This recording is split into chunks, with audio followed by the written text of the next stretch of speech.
Synops, and I'm going to talk about Quantumania.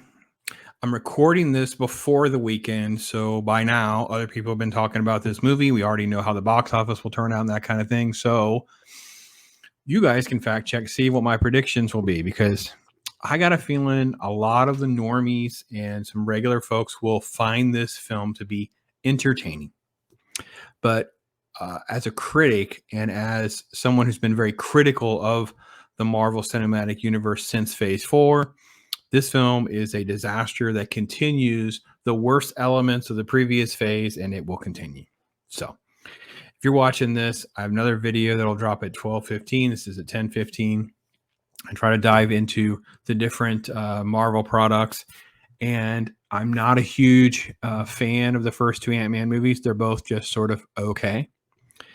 This is called Ant-Man and the Wasp Quantumania. I think is a horrible title. Ant-Man and Wasp are both like guest stars in this movie. This movie is more about Scott's daughter, Cassie, and Michelle Pfeiffer's Janet. Everyone else is sort of a side character. Kang has been sort of praised about and all this lead up of what a great, glorious villain he is. And he's supposed to be on the level of Thanos. And it is literally laughable. And there literally are like so stupid elements in this. I don't know how, well, I do know. I'm going to get in and I'm going to hopefully explain why I think this will continue to get even worse. So let's begin. The film just starts with Scott walking around.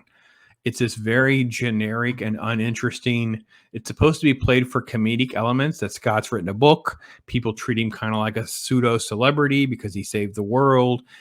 He gets a coffee for free or something, but they think he's Spider-Man. It's like, it's all displayed for gags.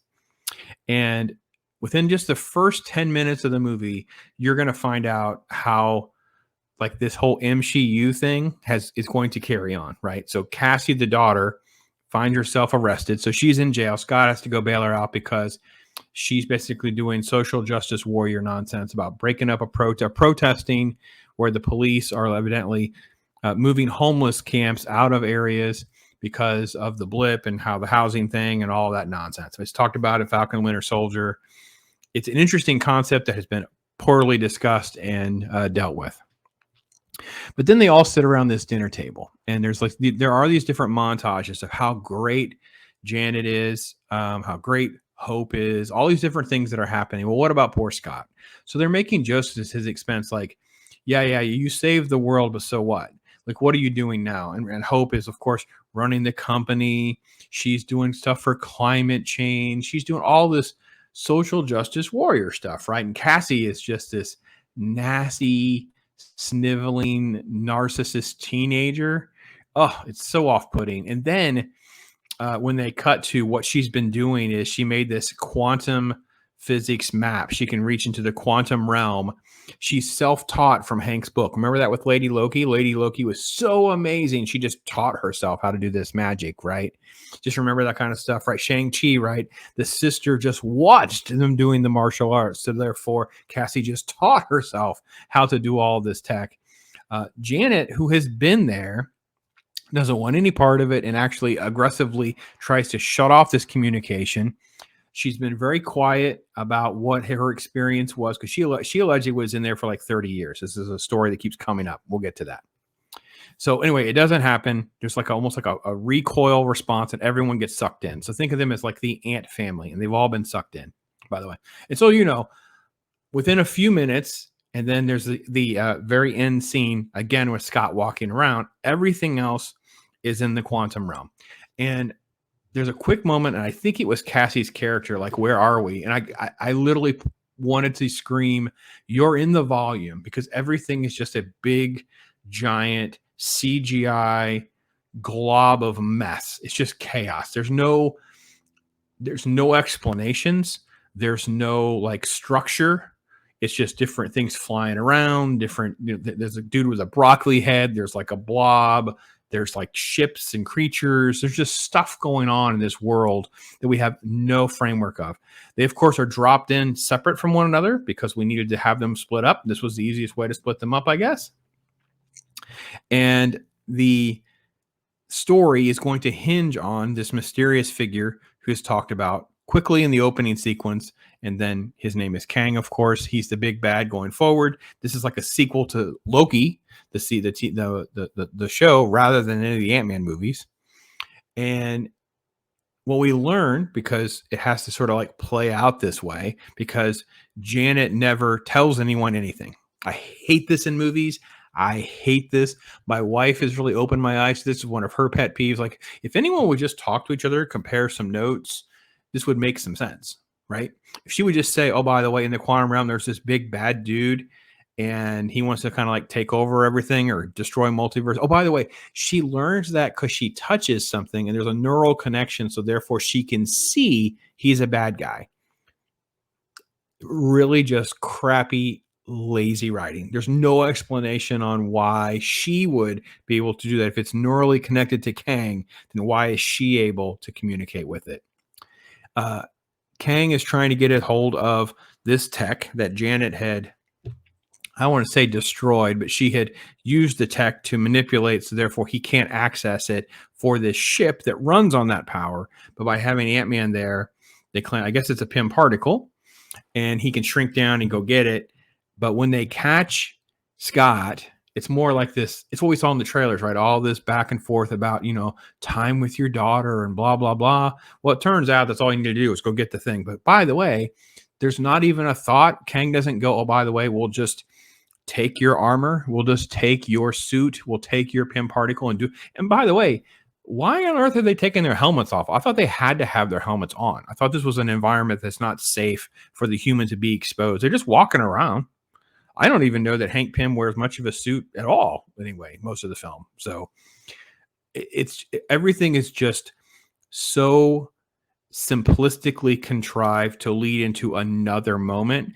And you can tell that this was massive amounts of reshoots and rewrites because there's nothing thought out. Like when Scott was abandoned in this area, did he not see or interact with any of this? There's like massive scale of organisms and creatures and even humans or humanoids, I don't know, that are there. It's like, it's just nothing is explained. It's just done. We just do things. Don't think.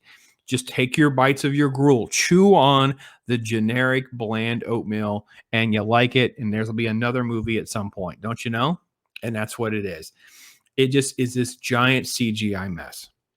So as they're there, one of the first interactions they have is with the worst possible character imaginable. That's right. I don't know where he's going to land on the worst character of all time list in the MCU, but this version of MODOK is not really MODOK. It's some sort of version of Darren Cross, who was the villain, this Yellow Jacket in the first Ant-Man movie, who didn't die, who's been sucked in here. His face is badly stretched out on this MODOK thing with little hands and little legs because it's all mocked because he's supposed to be a killing machine that never kills. And then he loses in a battle later to Cassie, who basically just says, listen, just don't be a jerk. You don't have to be the villain. And then later that's his thing, I just don't want to be a jerk. And then at the end, he sacrifices himself in the middle of making more jokes. Like, it's just so dumb, cringe, badly executed. It looks horrible. It's just, everything is awful. There's literally a scene with Cassie where she's supposed to have a call to arms, like a call to action, this message that goes out in the quantum verse about rise up against Kang. And it is a literal, like, workers of the world unite moment. It is so off-putting, cringy, terrible. And then at the end, no one beats Kang. It's not Ant-Man. It's not even Janet and Cassie. Oh, no. Kang is defeated by ants that were sucked in. I guess these are Hank's ants. And they're somehow exponentially learning in I guess, ant time. So therefore, it's thousands of years. So they're like this, I don't know, massively developed, advanced society of ants. And he literally has a close-up on his face about, I know socialism is a charged word, but, and you're like, hold on a minute. What on earth are you doing?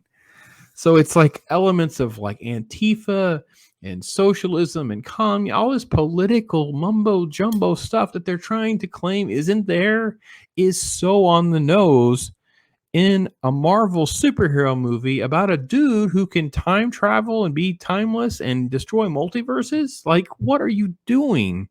Oh, I couldn't believe how bad it was. Everyone praises Jonathan Majors. He's fine. I never got it. He's not really mean enough, cruel enough. There's moments where he gets close. Like I said, it's mostly about Janet, because even Hope, Evangeline Lilly, I don't know if it's because of stuff that happened during the pandemic or not, but they basically cast her off as a side character like Scott. Scott's basically just played for jokes. Hank, oh my gosh, poor Hank. So there's literally a moment, Bill Murray's character, I think he plays Kyler, which is some obscure character. I don't even know what comic book that is. I think it's like a Hulk comic book or something. I have no idea why he's in this movie. And basically that's when we find out. And she has this comment about, I have needs. And Janet's basically confessing that when she was there, she banged Bill Murray and basically Kang too. Like she was getting some. And Hank says, well, I had dinner with this girl named Linda a couple of times. It just didn't work out because she wasn't you. And you're like, oh God, come on. We have to like do that too. It's so awful. It's just so awful. Yeah. Let's see. What else did I leave out? There's no real stakes at the end of the movie, because it really, it is terrible. But there's this moment at the end where everyone gets out of the quantum realm. There's like a time crunch when this portal might close, and Kang is there, and Scott is literally losing a fist fight to Kang to keep Kang from getting through. And I actually thought for a minute they might actually either have Kang get through and be bloodied, implying that Scott didn't make it, or just have it close and leave Scott behind, like he would actually perish. They didn't do that at all. Like right when Kang wins and he's supposed to step through the portal, Hope jumps through and just beats and starts, knocks him back. And then they end up, what little left that Scott does to contribute, they end up winning.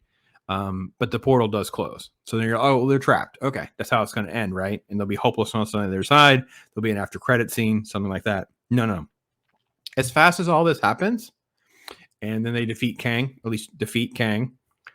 Cassie just opens another portal up because she's amazing. Like she's just figured out the Rubik's Cube of quantum physics. So therefore she just opens it back up again. There was really never a stake. There was really no sense of emergency as long as someone made it to the other side. As long as we got Cassie to the other side, everyone was safe the whole time.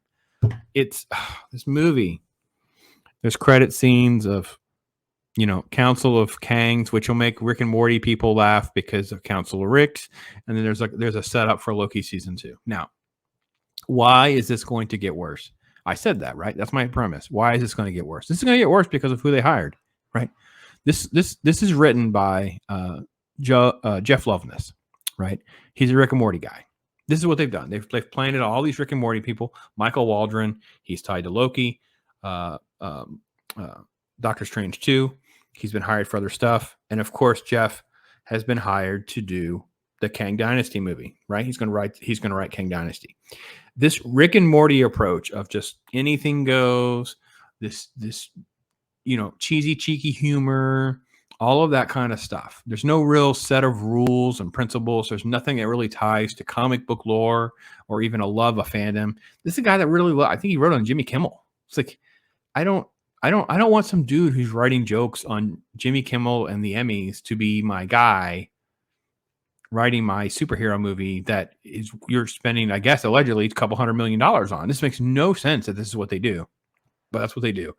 And again, failing up. This is what happens at the Mouse House, right? The writers on She-Hulk, they've been hired for another job. The writers on this, they've been hired. Well, sure enough, he's going to come back. He's the writer on Kang Dynasty, right? This doesn't end anytime soon. This is going to just keep going. So maybe you like this film. I would love you to explain to me why. I thought this was just riddled full of just silly plot hole things and contrivances. Like it makes no sense why Kang even has some of the powers he has. Nothing's ever explained on what the rules are in the quantum realm. He just does things.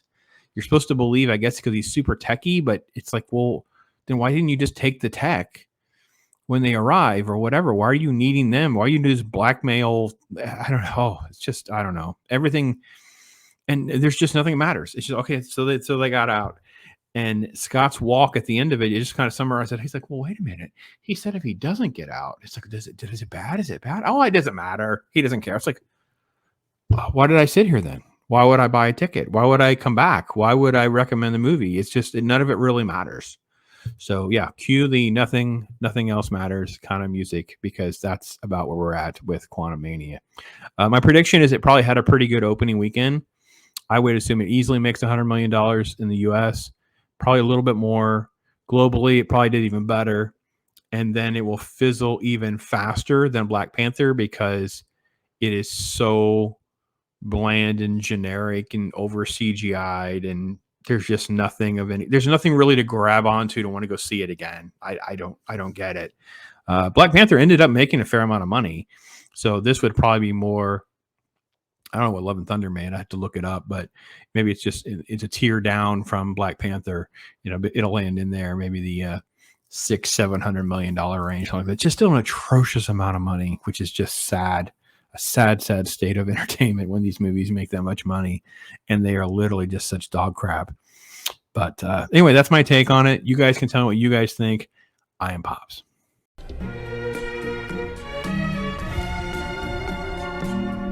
Yeah. Right?